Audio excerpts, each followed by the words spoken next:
आपले गरम गरम पोळा तयार आहे, मुगाच्या पिठाचा पोळा। कशी वाटली रेसिपी? आवडली का? आवडली असेल तर लाईक, शेअर आणि सबस्क्राईब करा। थँक्यू। हाय, नमस्कार, कशा आहात? आज आपण बनवणार आहोत मुगाच्या पिठाचा पोळा। आपण चण्याच्या पिठाचा पोळा बघितला, आता मुगाच्या पिठाचा पोळा दाखवतो। मी मुगाच्या पिठाचा पोळा दाखवण्याचं कारण एकच आहे, मूग आपण आमच्या गावी मूग होतात, मग ते भरडतो, त्याची मुगाची डाळ होते, ते भरडताना जो बारीक बारीक निघतो त्याला भरडं बोलतो आमच्याकडे, ते भरडं निघतं। मग ते बारीक भरडं बाजूला करायचं, मुगाची डाळ बाजूला करायची, आणि जे भरडं येतो ते परत जात्यावरती बारीक जळून त्याचं पीठ काढतात। हे बघा, हे आमच्या शेजाऱ्याने मला हे पीठ दिलेलं आहे, मुगाचं पीठ। हे पीठ आता आपल्याला दिलेलं आहे त्याने, त्याचा आता मी पोळा करणार आहे। ते बघा, हा कांदा मी बारीक, मोठा कांदा एकच घेतला पण मोठा घेतलेला, त्याला बारीक कापून मीठ लावून त्याला पाणी येईपर्यंत ठेवलं। ते बघा, पाणी पण सुटलं। अर्धा तास जवळजवळ मी ते कांदा कापून ठेवला होता। त्याच्यामध्ये हिरवी मिरची थोडीशी घेतलेली आहे आणि कोथिंबीर घेतलेली आहे। आता याच्यात थोडीशी आपण नावाला, हे बघा, ही हळद घेतली, त्याच्यानंतर लाल तिखट घेऊया 1 चमचा, मिरची असल्यामुळे लाल तिखट थोडंसं कमी घेऊया आपण। लाल तिखट घेतलेलं आहे। आता आपल्याला हा मुगाचं पीठ घेऊया। तर मुगाच्या पिठाने काय होतं, आपलं हे थोडंसं भरडच आहे, जास्त बारीक केलेलं नाही, त्यामुळे थोडंसं आपण त्याच्यामध्ये अजून थोडंसं तांदळाचं पीठ घेणार आहे। आता आपण हे माझ्या अंदाजे घेतलेले, मी 4 ते 5 हे घेतलेले चमचे पीठ, आणि हा तांदळाचा 1च चमचा घेतलेला आहे। तर त्याच्यामध्ये आपण ह्या मिरच्या टाकून घेऊया आणि हा पीठ आपण भिजवून घेऊया। आता याला व्यवस्थित आपण मिक्स करून घेऊया, आणि ह्याच्यात थोडं थोडं का मिळतं।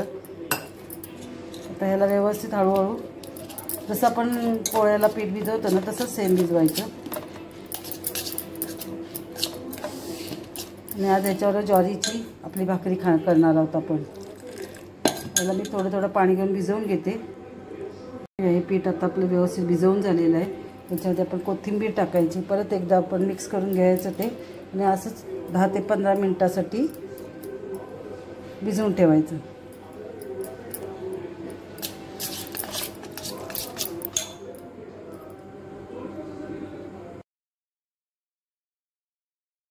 आपले 10-15 मिनिटापेक्षा जास्त झालेले आहेत, पीठ व्यवस्थित उमळलेलं आहे। आता इथे मी तवा ठेवला आहे गॅसवरती, थोडंसं आपण याच्यामध्ये तेल ओतून घेऊया।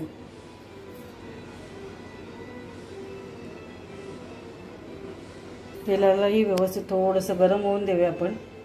तेल व्यवस्थित गरम झालेलं आहे, तर हा पीठ आपण त्याच्यावरती, बघा मी कसं पीठ भिजवलं आहे, आणि ते उमळलं पण व्यवस्थित पीठ आपलं।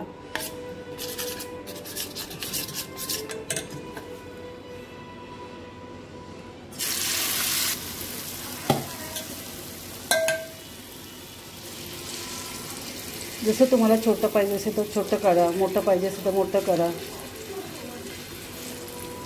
जसा आकार द्यायचा तसा तुम्ही आकार द्यायला। आम्ही दोघंच आहोत, त्यामुळे त्यांना एक छोटा, मला एक छोटा, ज्वारीची भाकरी त्याच्यासोबत आपण करणार आहोत। आमचे जाण्याचे दिवस आलेले आहेत पुण्याला,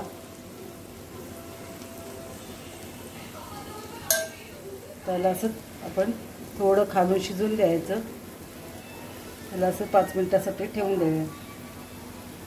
आपलं खालून हे झालेलं आहे, थोडंसं हळूहळू हे करून त्याला उलटी करून घेऊया आपण। दोन्ही साईडनी व्यवस्थित त्याला खरपूस शिजून द्यायचं। बघा, चण्याच्या पिठापेक्षा हा थोडासा अवघड होतो। याला परत 5 मिनिटासाठी असंच ठेवूया आपण। आपला पोळा तयार, दोन्ही बाजूनी मस्त भाजून झालेला आहे छानपैकी। इकडे भाकरी आपल्या ज्वारीच्या चाललेल्या आहेत, आणि इकडे आपला वरावर.